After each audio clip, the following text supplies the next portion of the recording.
A very good evening, Zimbabwe. Welcome to Live Talk. We are coming to you live from Studio 7 at the Voice of America in Washington. And I'm standing in for my colleague Tabo Kanguwe. I am your host tonight, Evans Zininga. And today, we are discussing the 64th edition of the Zimbabwe International Trade Fair, or if you want to call it ZITF, which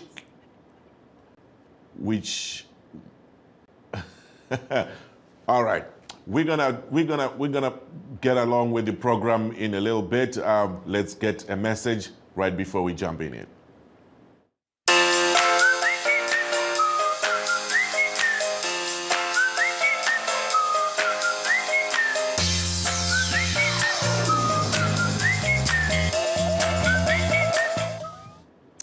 All right. So today we are discussing the 64th edition of the Zimbabwe International Trade Fair, or ZITF, which kicked off today in Bulawayo. And our focus is going to be on the ZITF and the youth in business in Zimbabwe. But before we talk into detail about that, let's take a look at other issues and other news in Zimbabwe and elsewhere. Suspected money changers arrested a week ago are expected to appear in court on Wednesday in Harare. And they are facing charges of contravening some sections of the Exchange Control Act and Exchange Control Regulations. They are accused of fueling the black money market, in which the newly introduced Zimbabwe gold, or ZIG currency, is depreciating fast against major currencies. Some of the suspected money changers were found in possession of point-of-sale machines and credit and debit cards. Many money changers are expected to be nated in a national blitz being conducted by the police and Reserve Bank of Zimbabwe. But captains of industry say these arrests won't help in stopping the crumbling of the Zimbabwe gold currency. Now, coming back to the U.S., and the U.S. Secretary for State, Antony Blinken, is headed to China this week for talks with senior officials in Shanghai and Beijing to discuss a range of issues, including Russia's war against Ukraine, the Middle East crisis, the South China Sea, and human rights. State Department Bureau Chief Nike Ching has more on this. From Asia to the Middle East, U.S. Secretary of State Antony Blinken on Monday unveiled the State Department's annual country report on human rights practices, a day before he travels to China for talks where he will raise rights issues. Rohingya in Burma, Uyghurs in Xinjiang, each victims of genocide and crimes against humanity. The United States will continue to raise our deep concerns directly with the governments responsible. Blinken has also spoken out on China's support for Russia in its war with Ukraine. The United States, together with other nations in the Group of Seven, has urged China to stop transferring dual-use materials and weapons components that Russia is using to advance its military production. The U.S. said it is prepared to take further steps as necessary, but Beijing has dismissed Washington's concerns. In principle, the normal cooperation between China and Russia in various fields should not be disrupted or restricted. Former U.S. military officials say more sanctions are needed. Absolutely, the Russian war effort is supported and undergirded by the support from China, Iran, and North Korea. The United States' ability to hold China accountable for this is through sanctions. Washington is enlisting European allies for similar measures, according to analysts. In contrast to the United States, the European Union has not really sanctioned in Chinese individuals or companies to the same degree as the United States. And so there may be an attempt, with the G7 meeting to try to get more support from Europeans to take those kinds of actions. Other pressing issues on Blinken's agenda include counter-narcotics, establishing talks on artificial intelligence, and boosting military-to-military communication amid tensions over the South China Sea. But U.S. officials and analysts do not anticipate major breakthroughs to emerge from the secretaries' meetings this week in China. Nike Chin, VOA News, Washington. And now moving to Malawi in Africa, farmers in rural Malawi are learning to move away from over-dependence on maize, the country's primary staple crop. A local charity organization, Never Ending Food, is teaching farmers about 200 types of food crops they can grow and eat. Lamek Masina reports from Lilongwe. Malawians have long relied on nsima as their main food.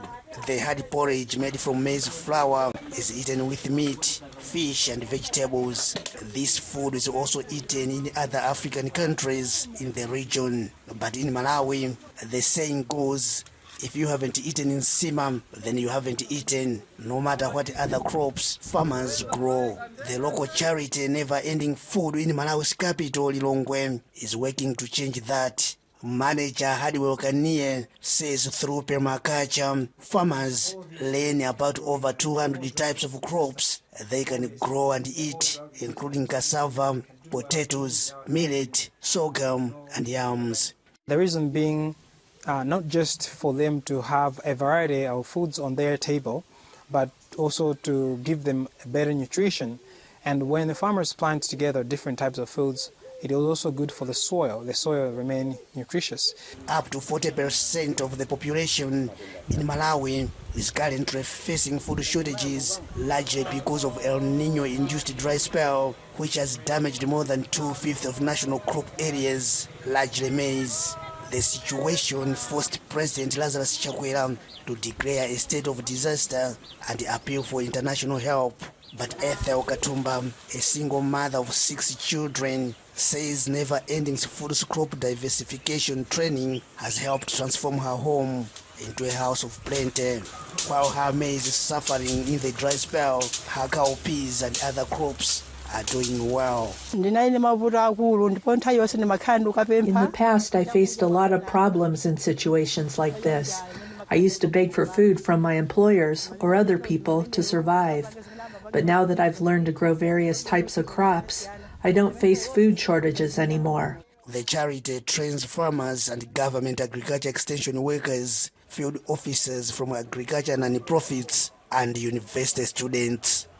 I choose to use this permaculture knowledge to improve the ecosystem here in Malawi and to improve the climate so that the future generation can have amazing environment, that people can have plenty of food.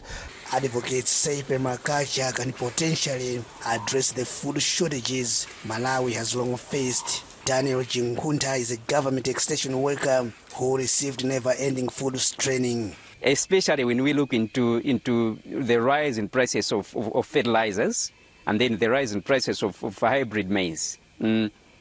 Farmers are now taking it to their own to start engaging fully in permaculture practices. So I should say the response has been positive. As farmers like Ethel Katumba learn the importance of food diversification, experts hope the hunger situation in Malawi will soon be history. Lamek Masina, VOA News, Lilongwe. And now moving back to our topic of the day. Tonight we are taking a look at the Zimbabwe International Trade Fair and the youth. So the ZITF chairperson, Mr. Busisa Moyo, earlier said more than 600 companies are exhibiting at this year's edition of the international event, whose theme is Innovation, the Catalyst to Industrialization and Trade. The show kicked off today. According to Moyo, several nations, including the United States of America, Australia, China, and others, are taking part in the showcase with high expectations that businesses will strike huge deals. President William Ruto of Kenya is expected to officially open the ZITF, which will also host a couple of business summits and the popular annual agricultural show. This is all happening at the same time, and Zimbabwe is set to visit the pavilions for 2 days and participate in various events. For youth, a lot is in store for them, as there will be some information, communication, and technology workshops focusing on artificial intelligence and other issues. And on that note, let's take a brief break. Please stay tuned. We will be right back. In times of change, when the world seems uncertain and what we hear doesn't reflect what we see, we seek the truth. When we are told only part of the story, we lose trust. In moments of crisis, our dreams, hopes, and wishes for a better tomorrow depends on a free press. At Voice of America, we bring you the stories that people take risks to see. We connect the world and unite it with truth. At Voice of America, we show you the whole picture.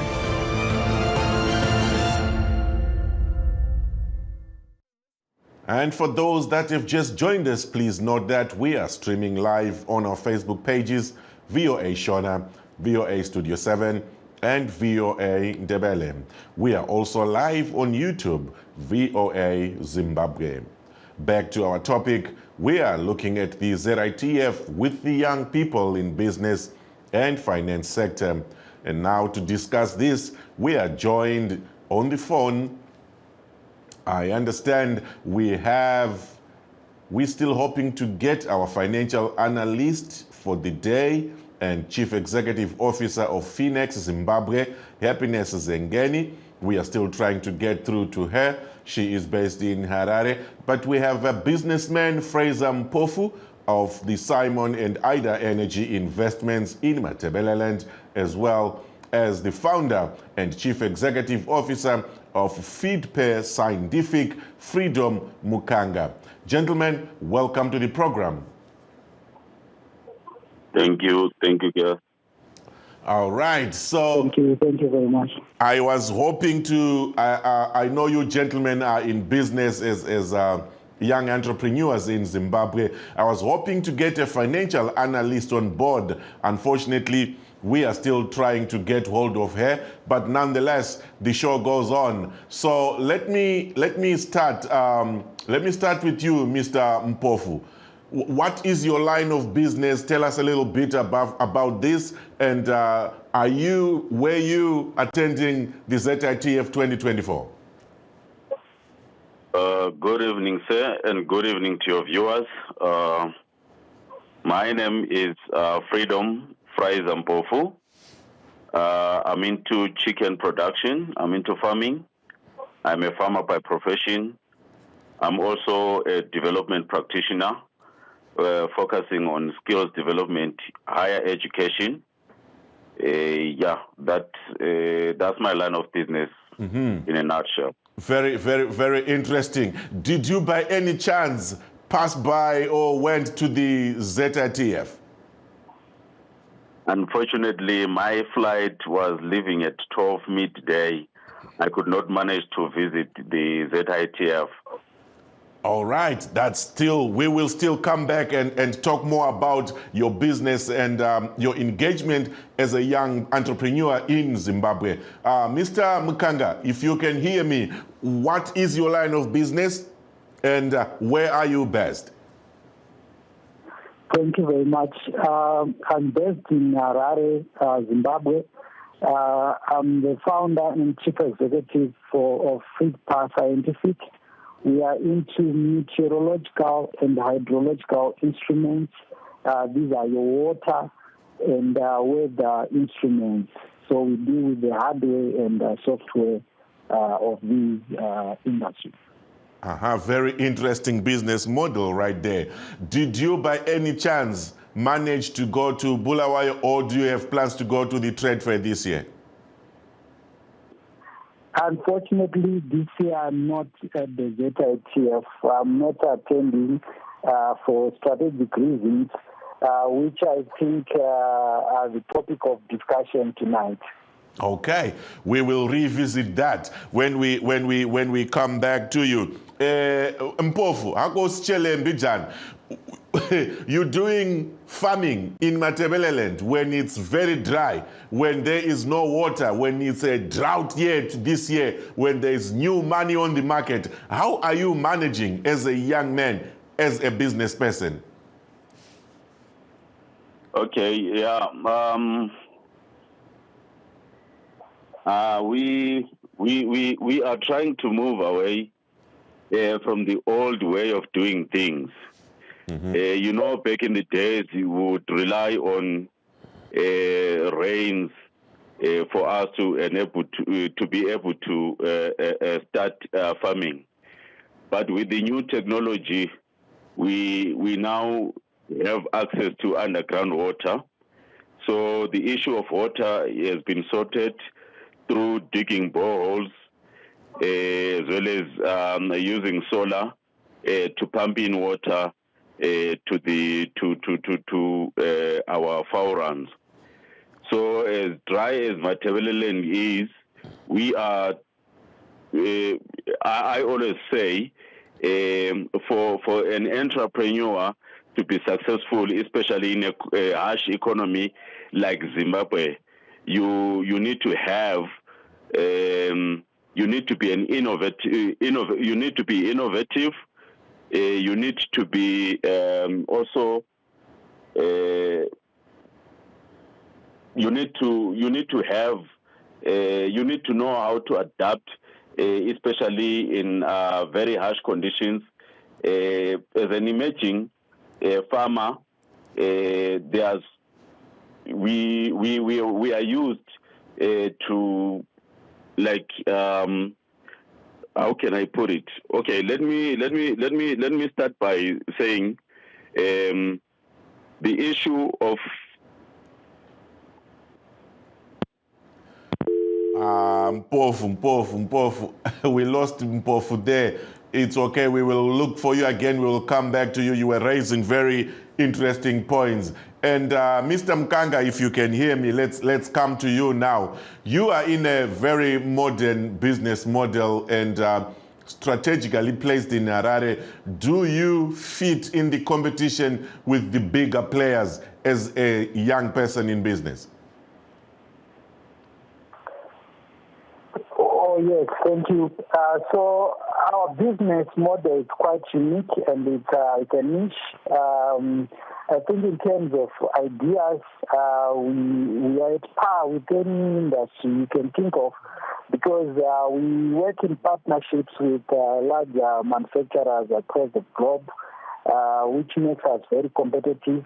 But in terms of maybe our books or our book value, then we have challenges just like any youth-led business. Our capital base is not very big, but overall, I think we are doing well.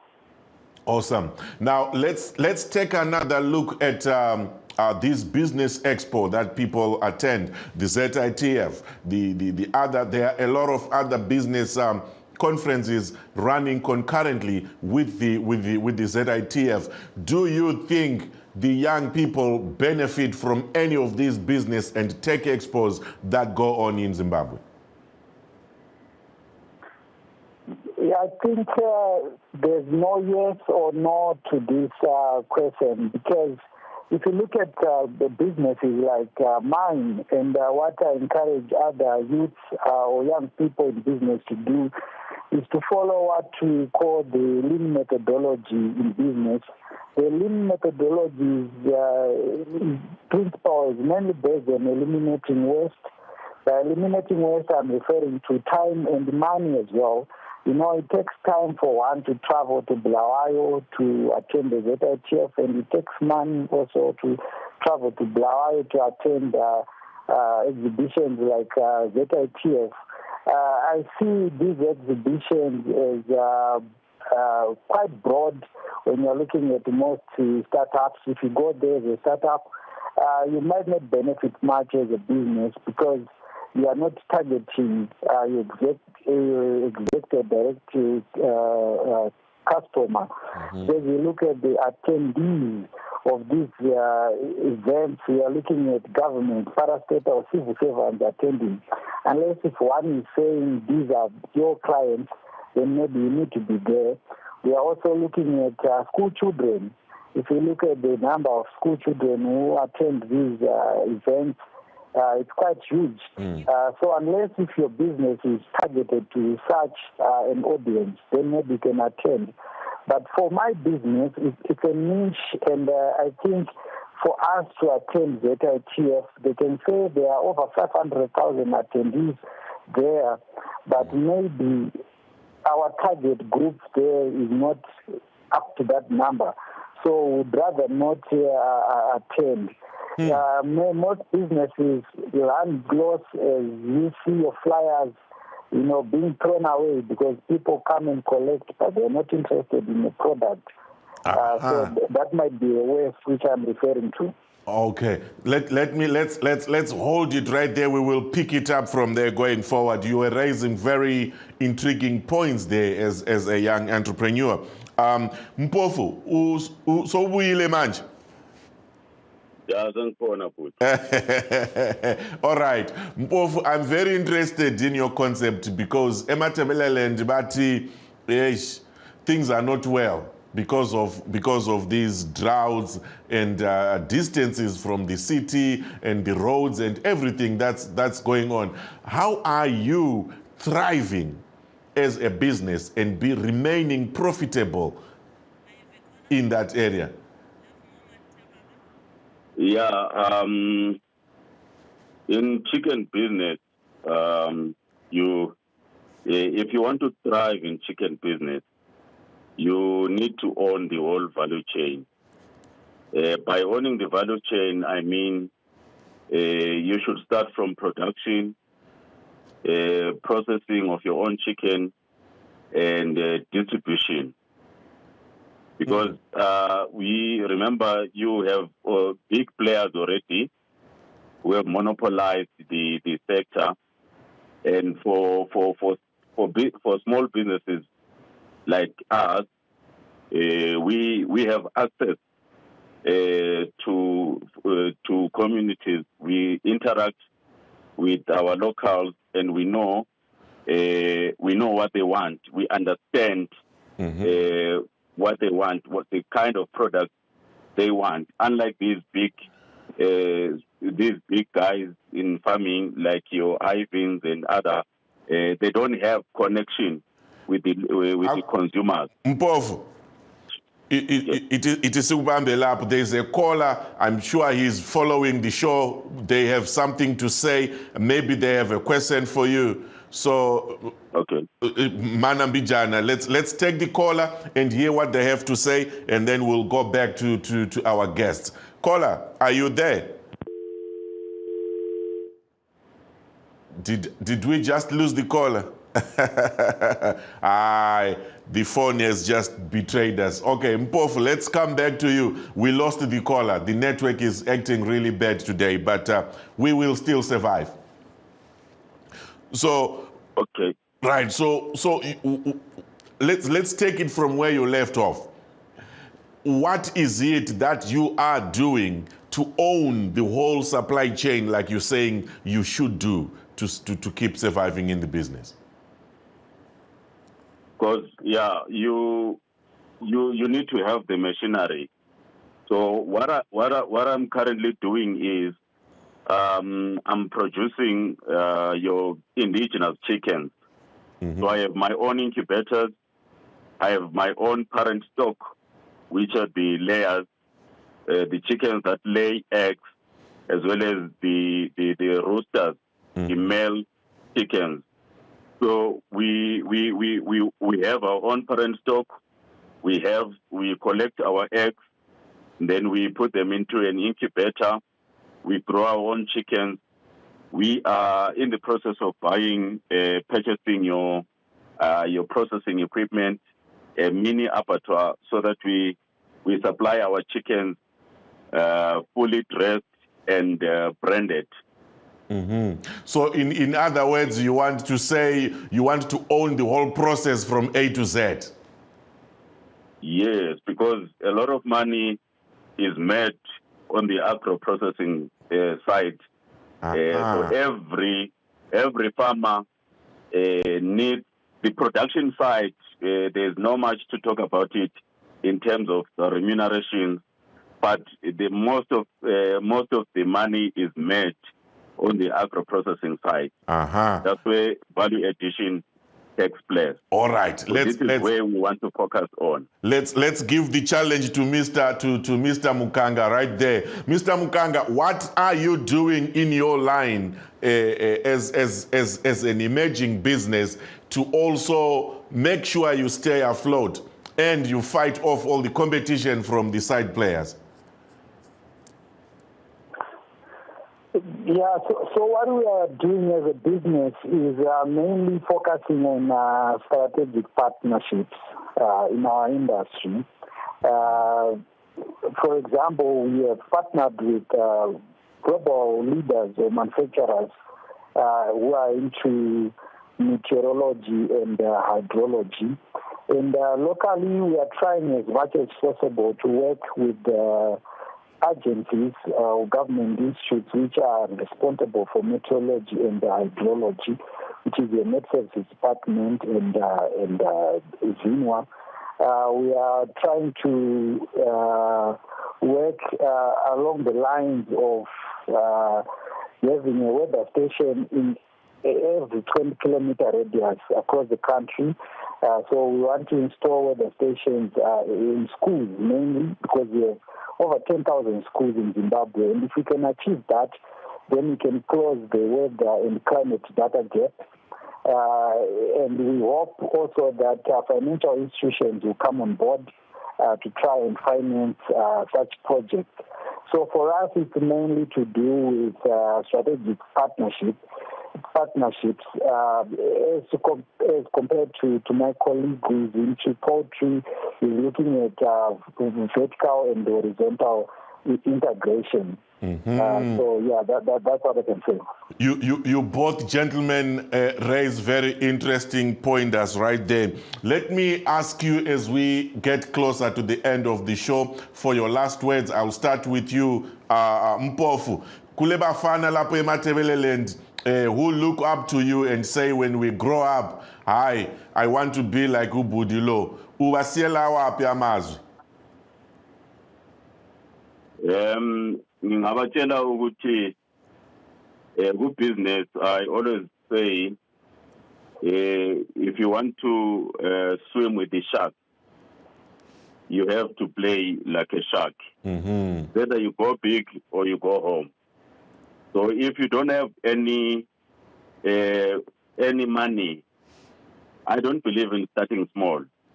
You'd rather collect money even if it takes you 5 years. Mm-hmm.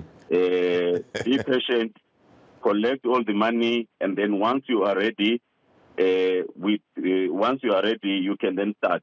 Especially in harsh conditions like Zimbabwe. You are dangerous. Uti go big or go home.